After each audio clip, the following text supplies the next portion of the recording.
दोस्तों हींअर मां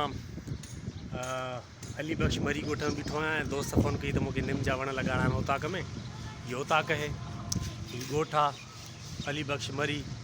अली मोहम्मद ॻोठ जेको पिपरीअ में आहे उन पासे में आहे ऐं हिते वण लॻाइण आयो आहियां मां। हिकिड़ो वण लॻाए वियो आहियां ऐं ॿियो वण वरी जेको आहे सो उन में पथर अची वियो, उन जे लाइ थोरी खोटराई हले थी। हिकिड़ो वण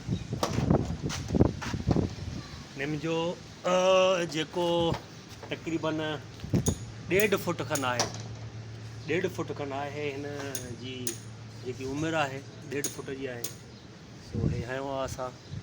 ऐं ॿी जी खोटराई असांजो दोस्त मंठार लाड़क चाचो अली बख्श मरी जेके वणनि जी अहमियत खे सम्झनि था। हीअ चाचा अली बख्श जी ओताक है जेकी हींअर आस्ते आस्ते पियो ठाराए थो। हेॾां ही बि वण लॻाया अथई ऐं परियां जेको छबर वारो माहौल आहे। पंहिंजे ॿारनि खे वठी आया, मुंहिंजो मल्हार पुटु बाबा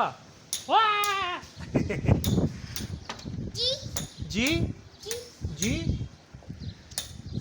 लॻायूं था वण। हिकिड़ी सुठी शइ आहे जेके सभिनी खे लॻाइणु खपे। असांजो फ़र्ज़ु थो थिए जेके बाशऊर पढ़ियल लिखियल दोस्त आहिनि वण लॻाइनि।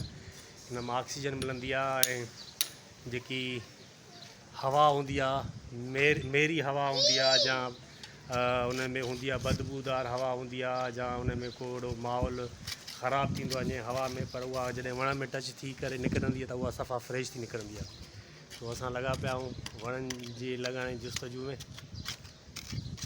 मंठार लाड़क कमु करे वियो आहे, सो लॻायूं था।